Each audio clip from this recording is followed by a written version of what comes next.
Bah, oui. Ah, on passe, c'est pas des petites pièces. Ah non, non, non.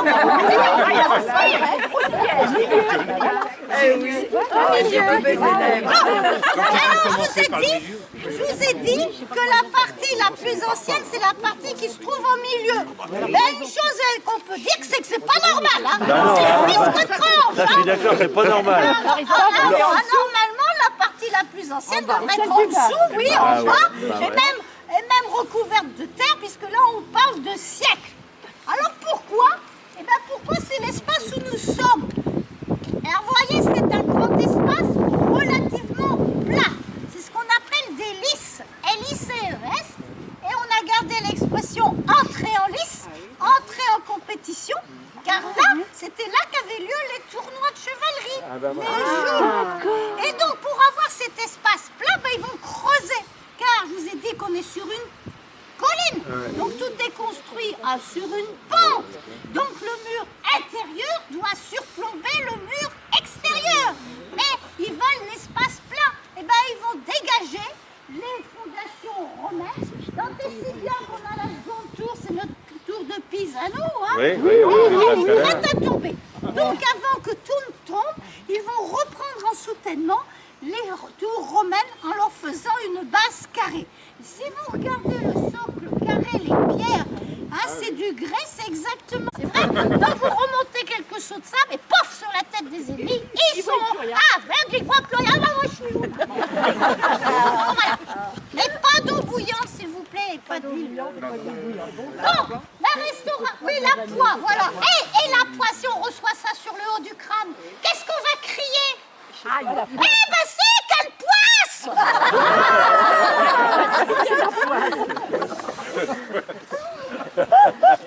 Je crois que je vais pas y arriver. Alors, Ouais, ils sont en train de danser quelque chose là. Ils sont en train de danser quelque chose là. l'Espagne va donner un territoire à la France qui est le nord de la Catalogne.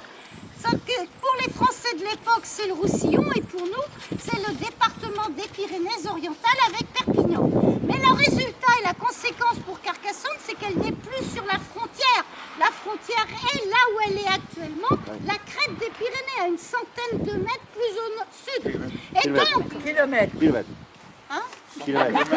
Centaines de kilomètres. Centaines de mètres. Des kilomètres. Non mais on suit, hein. On suit. Ah, c'était parce que pour savoir si vous suivez. Ah. C'est cela, oui. Bon, attendez, j'ai fait pire, hein, parce que je parle indifféremment anglais et français, alors quelquefois je reprends en anglais. Là, j'ai tout le monde qui me regarde. Mais je pense qu'on n'aperçoit même pas. C'est ça qui... bah si, quand il me regarde avec des gros yeux ronds, oui, là, il y a un Donc, la conséquence, c'est que la frontière ne passe plus à Carcassonne, donc le gouvernement accepte et va envoyer un homme. Ils vont envoyer Viollet le Duc. Viollet le Duc est un architecte religieux. Avant de venir sur Carcassonne, il a restauré l'ensemble architectural de Vézelay, une partie du palais des papes à Avignon, et en 1844, année où il arrive sur Carcassonne, il a commencé la restauration de Notre-Dame. De Paris. Oui. Tu vas Oh, recommencer. il a fait plus que la flèche. Je sais que maintenant tout le monde sait qu'il a fait la flèche, mais il a fait plus que la flèche. Oh là là, cette flèche. Il n'y a plus de toute manière. Oh, elle a cramé. Elle s'est effondrée. Il reste que le coq. Non, ouais, enfin, ils l'ont retrouvé dans la nef. Mais bon, ils l'ont retrouvé. Non, il est cuit. Donc voilà, ils envoient Viollet le Duc. Et Viollet le Duc, donc en 1844, il commence sur l'église. Et en 1852, il va s'attaquer à la cité, le château, les murailles et tout ça.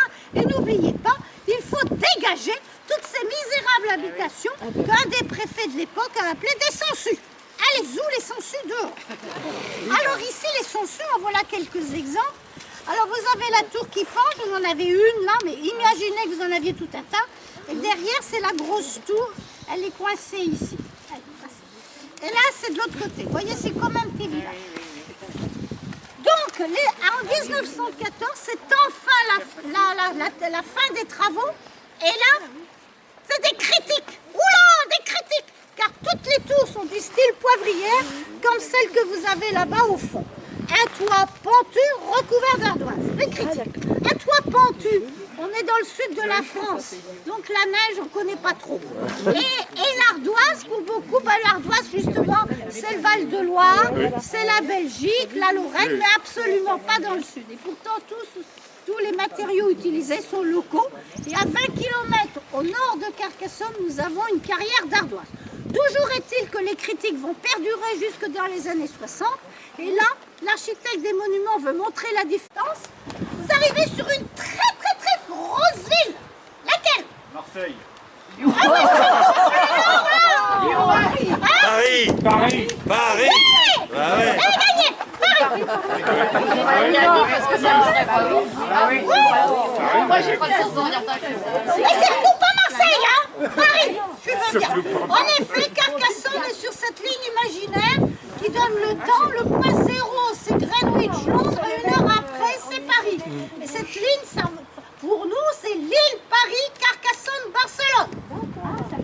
Cette ligne a été calculée à la Révolution française et un des points de calcul de la ligne est le clocher-tour que vous voyez là-bas. Le clocher sans qualité, car jusqu'à la Révolution française, chaque région de France avait leurs propres mesures. Le pouce, la paume, le coude, l'arpent, l'alieu, j'en passe. Hein. Et donc, à partir de la Révolution française, on va tous avoir le même système, le système métrique. Et également, on abandonne de compter par 12. On compte par 10. Eh oui. Alors, on peut leur dire ce qu'ils veulent, mais au moins, hein, ils nous ont fait des trucs qui sont pas mal.